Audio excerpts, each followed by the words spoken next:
президент тоҷикистон эмомалӣ раҳмон рӯзи 12 июли соли 2023 дар як қатор воҳидҳои сохтори вазорати корҳои дохилӣ тағйироти кадрӣ ба амал овард. ин тағйирот дар пайи чандин ҳодисаи пурсарусадои одамрабоист ки моҳи июн дар пойтахт шаҳри душанбе иттифоқ афтод. бино ба иҷрои хадамоти матбуоти президент бар асоси моддаи 9 қонун дар бораи милитсия, дар мувофиқа бо президент қурбонзода Суроб Амиралӣ аз вазифаи сардори раёсати бозрасии давлатии автомобилии ҷумҳурии Тоҷикистон ё БДА озод гардида, Мирзо Муродзода Рустам ба ин мақом таъин гардид.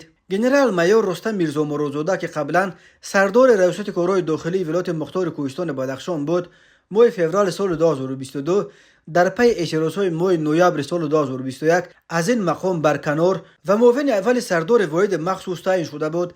ин воҳиди вазорати корҳои дохила аз ҷумла ба таъмини бехатарӣ дар тӯли роҳҳои сафари президент ва дигар мансабдорону меҳмонони баландпоя машғул аст. полковник Суроб Қурбонзода дар мақоми сардори раёсати БДА ҳатто як солам кор накард. Қурбонзода ки 44 сол дорад, тоза 7 августи соли 2023 ба ин мансаб таъин шуда буд. аммо дар поёни моҳи июн дар ҷаласаи ҷамъбастии моҳонаи ҳукумат президент Эмомалӣ Раҳмон дар робита ба афзоиши ҷиноятҳои сангин ба шиддат аз фаъолияти БДА интиқод кард ва аз ҷумла ёдовар шуд ки одамрабоёне ки муовини аввали раиси Орёнбонк Шӯрат Исматуллоевро дуздиданд, аз 11 рақами қайди давлатии гуногун истифода карданд ва кормандони БДА ягон бор онҳоро ман ва ҳуҷҷатҳояшонро тафтиш накарданд.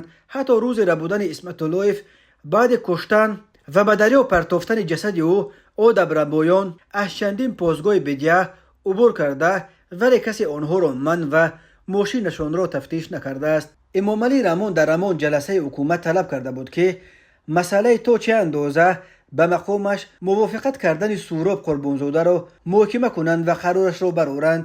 бино ба иҷрои хадамоти матбуоти президент, ҳамчунин сардори раёсатҳои вазорати корҳои дохила дар минтақа ва ноҳияи Рашт, воҳиди махсуси вазорати корҳои дохила оид ба самтҳои ҳаракати сарвари давлат ва меҳмонҳои олиқадр, раёсати экологӣ ва сайёҳӣ ва раёсати БДА дар шаҳри Душанбе иваз гардида, ба ин мансабҳо кадрҳои соҳиб таҷриба таъин гарданд.